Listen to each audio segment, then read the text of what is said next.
All right, it is time, especially since you are here on a school evening. So we will get started with our ONlit Kindergarten drop-in session for November. The presentation topic tonight is going to be all about using your screening data. We acknowledge that ONLIT's work takes place on traditional Indigenous territories. We acknowledge that there are 46 treaties and other agreements that cover the territory now called Ontario. We are thankful to be able to work on this land, and we are thankful to First Nations, Métis, and Inuit people for their care for and teachings about the earth. This acknowledgement reminds us of our responsibilities to our relationships and to the ancestral lands on which we learn, work, and live. So in case you are new to ONlit, I will introduce our organization to you. So we are a Ministry of Education funded organization, a collaboration between Dyslexia Canada and International Dyslexia Association Ontario, designed to support the Ontario language curriculum. And of course, we're awaiting our new kindergarten document, but we're still here to support you in your work. Please note that the views expressed are the views of ONlit and do not necessarily reflect those of the Ministry of Education. So while I know our wonderful presenter tonight, my ONlit team co-member, Jenny Van Rees, will not go rogue. You never know about me. So if I go rogue, you just know it's not the ministry, it's me. So the agenda for this evening, first we will have our presentation topic from Jenny, and it is on screening and data. We will have a question and answer period. If you do have questions, save them for the end, because what we're going to do is stop our recording so that people might feel a little more comfortable if they want to, turn on their camera or their mic and ask a question or put something in the chat. We will share some upcoming ONlit resources and events with you and then draw for our prize winner. So now I would like to turn things over to Jenny Van Rees. She is going to tell you all about using your screening data to inform your instruction. Excellent. Thanks, Kate. Hello, everybody. It's great to be here. I am Jenny Van Rees. I am an early reading resource teacher and the Waterloo Region District School Board this year. I've been teaching almost 20 years, and kindergarten is one of my kind of passions. I've been supporting in different roles this year and have been different places in kindergarten. So let's talk about screening in kindergarten. So as we know, something that we have to do. We can do it 3 times in the year. So beginning of the year, you probably have already done that. And then you can take place again in the middle of the year and the end of the year. We do all because of the PPM 168 that came in that states that all year 2 kindergartens to grade 2 in publicly funded education systems must be screened. The screening does take place at the beginning of the year to ensure students have access to the appropriate literacy instruction and tiered support. So you're doing that for that purpose. The second one then takes place probably mid-March. It is required for all students who did not meet the benchmark in the first screening. It is optional for the other students. This part is, I would say, is the game changer of screening, is that it is important, I would say, for all your students. It's not just I have to do it, but it's the game changer of how you do things, where you go. So I would say you should try and do that 3 times a year for all of your students so that we can see what's going on, because we're assessing the essential literacy and reading skills. And in kindergarten, that's the letter knowledge and phonemic awareness. So I'm working on 2 screens, so I apologize if it takes a moment. You have the data. So all of you have done your screening. You're kind of figuring out where you're going next. We are looking at the point of the year of getting that good grasp of what do your students have? Do they have a good grasp of letter names and phonemic awareness? That's what you're looking for, right? We don't want to use this data to be something just to check off and forget about, because it has to be done. Oh, I'm done. Put it to the side and keep going. We want to use this data for your next steps. That's why we want to take that. We want to go further.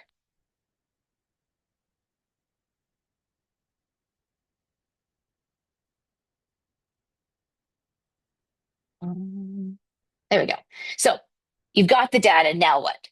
So you could take a look and you can think about it as in like, I have 6 kids in the red and those are the only kids. But we do want to look at those patterns. We want to see the bigger picture. We want to see about how we're grouping kids. So if we think about this typical class here, we would say that we've got 9 below benchmark and we have 7 above benchmark. So now you're thinking, how can I support all of these learners? So I'm not just looking at the one that's really below or the one that's really above. I want to see how can I support all of them? Let's look at another example. I've got 3 different classes. You might be able to see something here of your own class, one of your own students in here. How does that reflect it? So let's take a look. And if we kind of take a look at some patterning and some grouping, we can see in class A, we've got 9 below benchmark and we've got 7 above. In class B, we've got 4 below and we've got 12 above or 12 at or above. And in class C, we can take a look and we've got 9 below or very below, and then we've got 5 that are above. So if we're taking a look at our patterns, you want to think about how you're going to address your instruction based on what your needs of your students have there. So we take a look at that class B.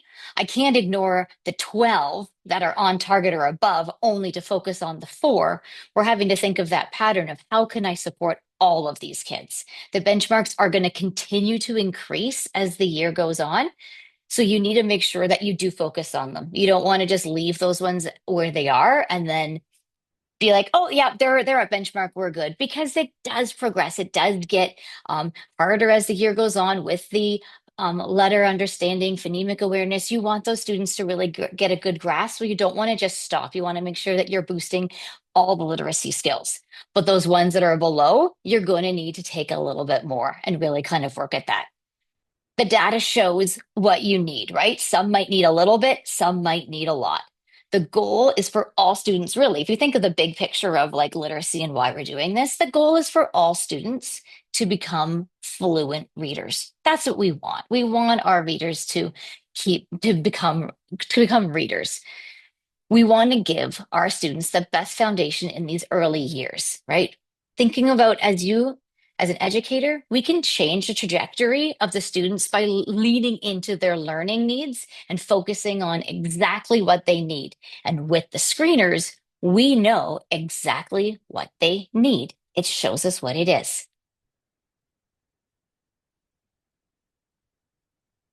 I have a link here, MJ, I believe in the comments, there's a link, and this is just the effective early reading instruction. It's a guide for teachers. It's through the government that they've put this through. I thought it was a really helpful document to have because it goes through all of those early reading pieces that as teachers we want. So it breaks down the skills, it explains what it is, it gives good examples. So it's just something if you just kind of want to take that away and tuck it away, and when you want to take a look at it later, it just gives you some of those ideas if you're not sure about all the specifics about what early reading skills there are.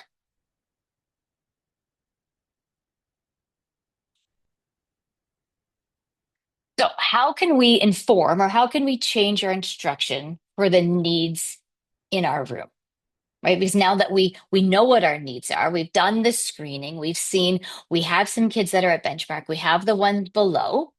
And in Ontario, we have a few different types of screeners. I'm familiar with Acadians, and so we're looking at letter naming and beginning sounds. But really, in kindergarten, we're looking at letters and that phonemic awareness piece. So we've seen what we have. We know in our class now, I've got this need, these kids that don't know it at all, or these kids that have it. How do we inform that? I really like this quote. So I want to read this quote. It's just from the Right to Read Inquiry Report. And it just says, teaching in the early years that incorporates direct and systematic instruction is a powerful preventative tool that will reduce reading difficulties in the later years. So I should think about that just for a second. Right? It's that powerful preventative tool. Right? What is that? That's the direct and systematic instruction. That's the stuff as educators get to do.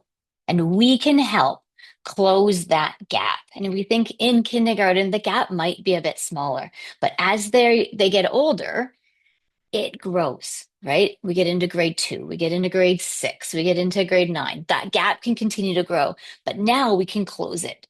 So we want to be able to do that. I think that's what makes the kindergarten educators pretty significant is that you are so important because your instruction and things that you can do can close those gaps. We can change that trajectory for the students.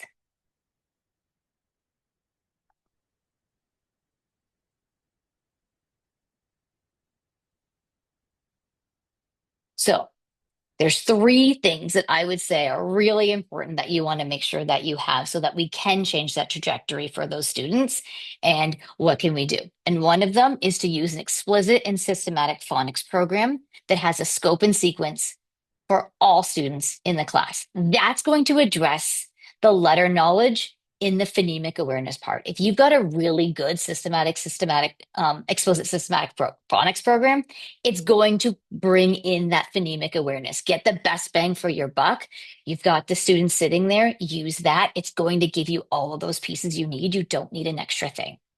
2, create opportunities for learning all the times during your centers, while you're lining up, while you're playing outside. Create the purposeful play opportunities that link to literacy skills. While you're outside, it doesn't just have to be a free-for-all play. You can be bringing in those literacy parts there. You can think about how you can bring in a game or be looking at things and bring that literacy part all the time. Think about making it that purposeful play.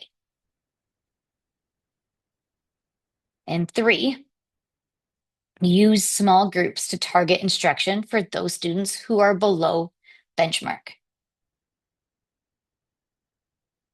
You're going to want to think about how you can really hone in on those kiddos who are below. And that's going to be that small group. Good full class teaching instruction is really important. And a lot of kids, that's what they need. But there's some kids that are going to need more. So you're going to need to pull them and you're going to work with them. And we're going to talk about things that you can do. And that's what we're going to kind of continue our talk today. A bonus I'm going to add. So those 3 things I say are the things that you want to have in your room. But as a bonus, if you can do something more, progress monitoring. Use that for the students who are below benchmark. So I'm not saying for everyone. And I'm not saying like progress monitoring if you use UFly, but like in your screening, that progress monitoring. How can you use that they take the specific skills that you're doing and you're being able to kind of check in. So rather than you're teaching and then you're just going to wait till middle of the year and see how they're doing, it's kind of that's teaching in the dark, but your progress monitoring allows you to do that right away. So it allows you to check in, see where they're at. What do you need to change? Do we need to change the dosing? Do we need to change how much intervention we're including? Or are things going okay? They're going on the trajectory you want. That progress monitoring is that extra little secret sauce to add in to your program if you can do it. Right now, if you're like, whoa, those 3 things there, that's a lot already, Jenny. I can't do more. Then focus on those 3 things. Progress monitoring is kind of that extra bonus. So how does that look in a classroom, right? So I've just kind of talked about just the beginning parts. You've got screening. We know it's important. We know we need to do that explicit instruction whole class. We know we need to do small group. How does that look? How can I do those things? What kind of materials do I need? Where can I do it? Here's some examples. And if you can take maybe one idea and use it maybe tomorrow or next week or something, amazing. Word mats is one way you can do it.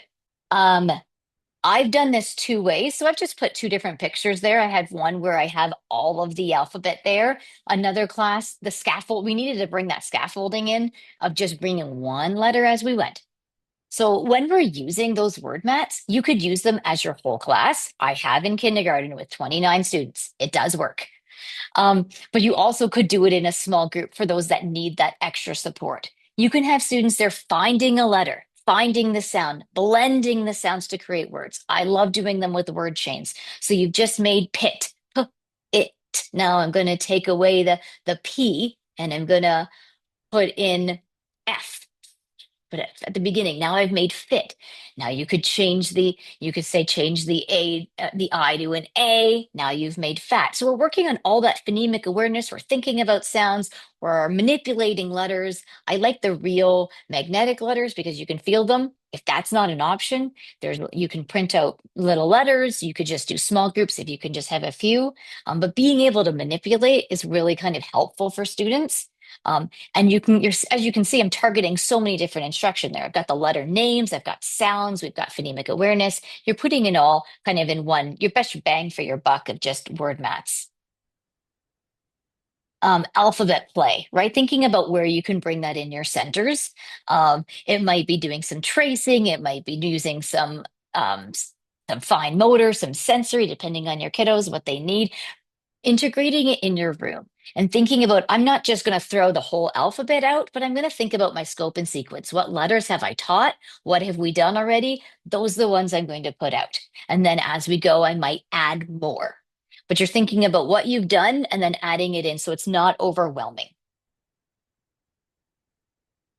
You also can think about using on the ONlit and picture embedded cards. I love these.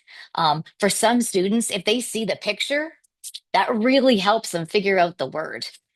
There's also, and it's on ONlit. They're all in there. There's the videos, there's the paper ones, and there's also, if you're still kind of not sure about all of the wording on the back, and I just put a little picture there too, on the back of the cards, or you can just have it as a screen, you can print them out or whatever, but it gives you that wording. So here's an apple. Say apple with me. The first sound in apple is ah. So right now we're honing in on that beginning sound, and it's right there. And if you need the script can be there too. So you can be using those embedded mnemonic um, cards and using them for letter sounds. If you're starting to make words, you want to use real letters. But if you're doing just learning the sound, like L spells ooh, R spells or you might go road. And so you're doing those little things with students. That's going to maybe click that in for that one. How else can we look? How else does it look in the classroom?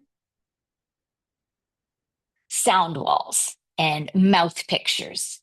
The research is telling us that we do have information about knowing that articulatory gestures, being able to know how our mouth feels. What is my tongue doing? What are my teeth doing? Using mirrors is really helpful. I don't know about you, but when you're telling a student to say a word and keep your tongue, a sound and keep your tongue in your mouth, there's so many that want to then stick their tongues out because they're not sure where it goes. Have a mirror, let them see it, see how they can feel it. How is that feeling? Your sound wall might look different. So I put a few different examples there of what it could look like, but really talking about what your mouth looks like and how that sounds. In small groups, you might need to review it. Maybe you've done that in a whole class, and I'm going to take a few kiddos. I'm going to have a mirror. I'm going to review that.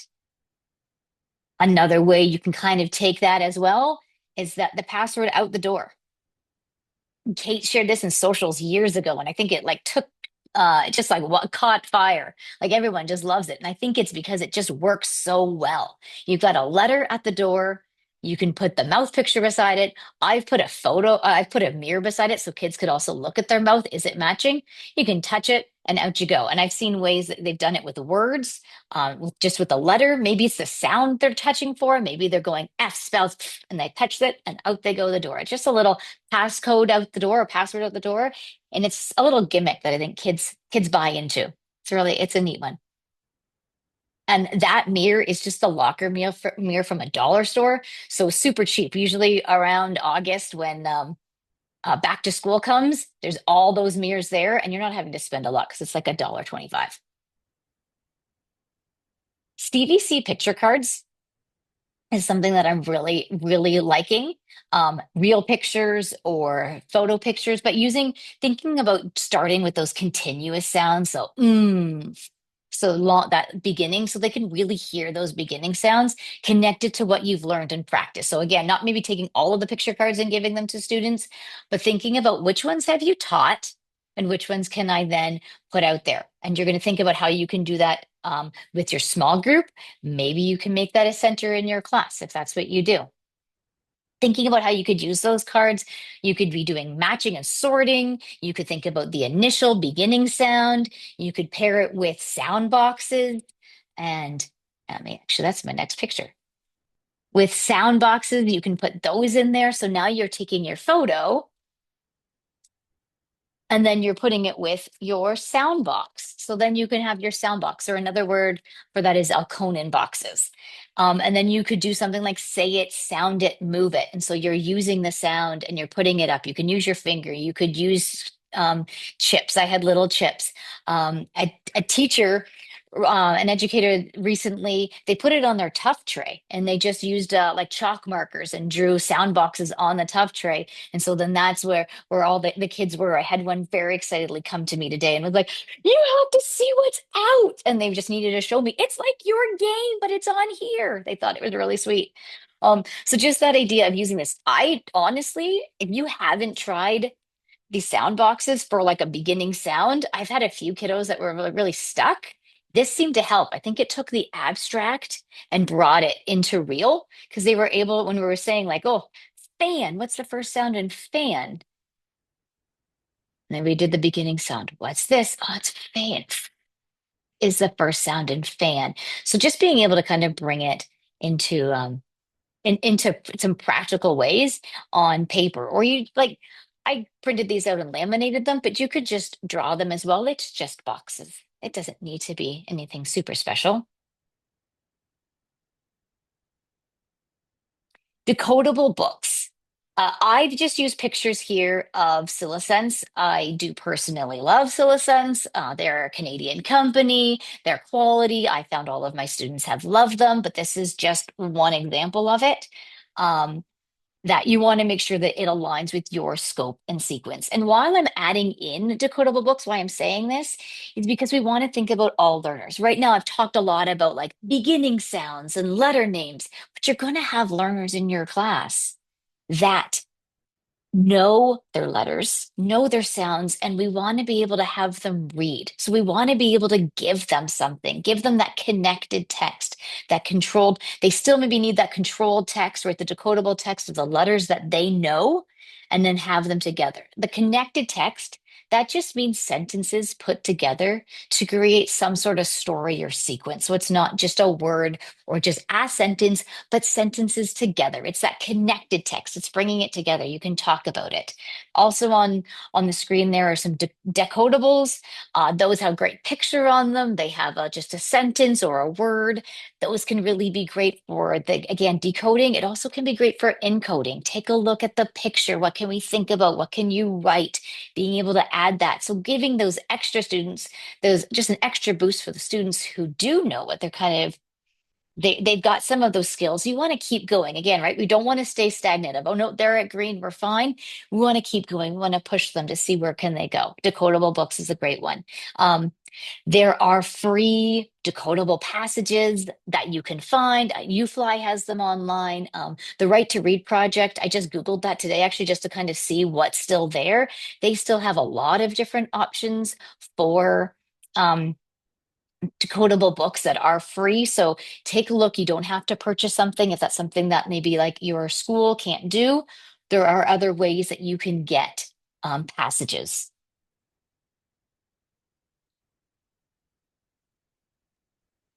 All that said, I want to think about that I do, we do, you do. So that Anita Archer framework of support, right? When it comes to activities. So it's not just here's the things, here you go, students, but really going that I'm going to do it. I'm going to model it. I'm going to show you. Now we're going to do it together. We're going to do it together. We're going to do it together. I'm going to release some of that scaffolding. You're going to try it. Oh, maybe I need to get back and I need to do it. So really looking at that I do, we do, you do, or I do, we do, we do, we do, we do, you do, oh, we do, we do, oh, I do, we do, you do, kind of thing idea that you're really just kind of going back to make sure that they have those skills and that they're able to do it. You want to be able to give that purposeful practice of when they have it, when they've got it. You don't want them making those errors or those mix-ups. You want them to kind of have that part. The other big piece, and we're thinking about educators, and usually there's two educators in the room. And how are you going to like best utilize your teamwork, right? And you want to think of it as using one up and one down approach during play. So there can be one up that's doing the circulating. They're going around the room, they're incorporating the literacy in their play, while the other educator in the room is the one down, is the one working in that small group. So maybe they're doing some of those activities we talked about, and the other educator then is up and is dealing with the other things. Maybe it's a fire, not actual. Maybe it's just something happening with the students and that they're putting that out, they're going through. And then they're also being able to incorporate that literacy where they can. Maybe they're your building blocks and you're seeing, oh, it's a tower. Get out a sticky note. Can we label that? Oh, I know it's a T. Let's put a T on that. Put that sticky note on that tower. Now you've just incorporated it. Oh, now you just noticed that Johnny over there needs some help. You're going to pop up and you're going to go over there because you're the up educator. You're just going to keep moving and dealing with what you can. And I know there's needs in kindergarten classrooms. There's complex needs. There's kiddos that need extra support. Thinking about how you can integrate them with you. Maybe it's a sensory kiddo that needs just something that they love and they can sit right beside you while you're working with a small group. That way they know they're safe and you know that you can get to your group. Or maybe it's someone who just likes to be able to wander around. You've got your up educator. You've got your educator that's up around the room. They've got eyes on that friend. They've also then can, quickly go into a play spot, make that purposeful play, go out, help the kiddo if they need, and then keep going. So just being able to be flexible, but kind of if you're thinking of that one up, one down approach, that'll kind of help you being able to integrate your literacy in all your ways. There are a few other resources I'm just going to share before my time is up. And MJ, I think there's some links in the chat if you can add those in there. This one here is just reading and writing for all. It's more designed for complex learners, but I really liked it kind of for that kindergarten idea. There are slide decks for every letter. So if you're looking for some more like good pictures for a beginning sound, you're doing B. Right here, you've just got some really great photos, and they have them for every letter. So if you're looking at, oh, you know what, this group of students really didn't get this letter, maybe I'm going to try some of these because this might help too. That's a really great resource to check out. Another one is the Relay Graduate School of Education Library. I found this one recently as I was looking for beginning sounds and really kind of figuring out how can I help those struggling kiddos with that beginning sound. If you are someone who needs to watch something so that you can learn, there are videos on here that has a teacher working with a student. And so you can watch that if that's something that you need to kind of help to give you ideas or like wording, check out that one.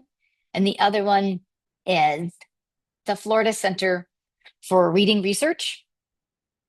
There is a lot of activities there. These ones specifically are beginning sound activities, but there's everything there. They're all for free. Everything I'm sharing here is all for free. It's all open source. You can use any of it. I like the one here. I've got the bag with pictures on it. It's a beginning sound sort. You can put a picture of a fan on the bag. And so now you're going to go around the room. What can you find that starts with that sound? And then you can put the things in the bag. That's just one example of so many examples on that website. So check it out if you're looking for ideas. And another one, and it's also the giveaway for today, but the Next Steps book. Chapter 3 is the phoneme awareness. It has a sample lesson. It has a lot of different activities in it. Chapter 4 is phonics. There's activities there, there's lessons, there's a lot of different things on those pages. OCT Library has it, so check that out. If you don't want to buy it, you don't need to. You can get it out. You can check it out there. There's the book study on the ONlit Resource Library. Check that out. There's all those pieces there. So I think that's kind of my quick and for all screening and what do we do with the data piece. Hopefully I didn't talk too fast. And Kate, I'll give it back to you.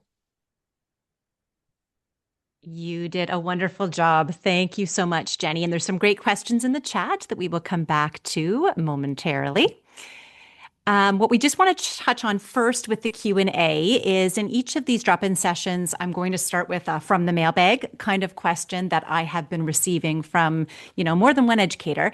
And in the last session, we talked a little bit just about phonics instruction. And in this one, I just wanted to mention Think SRSD for writing. We've been talking so much about early reading, and a lot of people are starting to get interested in the Think SRSD approach. And so just wanted to share a couple of resources with you today. So the first one is on ONlit. We have a couple of great guides. MJ will pop the link in the chat. So if you go to this page, there are two different documents you can click on at the bottom. There's a teacher overview for Think SRSD, and there's a getting started. Now, Think SRSD can be used all the way through the grades. So this isn't specifically for kindergarten, but it's kind of a nice in a nutshell sort of, because the actual Think SRSD course that you can take, if you have the money and the time and the inclination, excellent professional development, but only a little piece of that is going to apply to us in kindergarten, right? And so kind of a shorter overview and getting started piece can be helpful. So I really, really recommend you look at those guides. We've been told that they're a really clear way to wrap your mind around what Think SRSD is, through the grades. And just the second resource I wanted to share is last year during one of our kindergarten drop-in sessions, I actually did the presentation topic on Think SRSD in kindergarten. And since then, I have added to the slides, honed things. Leslie Laud has actually had me kick off a number, maybe 10 now, of Think SRSD training days. I just go on before school. I do a little 15-minute spiel to, tell people what this can look like in the earliest years. And then my bell rings, I start teaching my kids, and they continue on with their training day. But there are more slides there than you may have seen last year. And if you missed that last year, then you may want to check that out too, because it's, Think SRSD specifically in kindergarten and specifically in the context for us of Ontario kindergarten as well. And really, spoiler is that it's so oral in our kindergarten program. So they are composing, but orally, while we are also using an explicit and systematic phonics program that is teaching them to spell and teaching them letter formation. But at the same time, they can be composing paragraphs orally, which is pretty cool. So if you are interested in Think SRSD, I would suggest that you check those resources out. This brings us to the end of the recorded portion of our evening. So thank you to those of you who are watching this via video recording, and goodbye to you.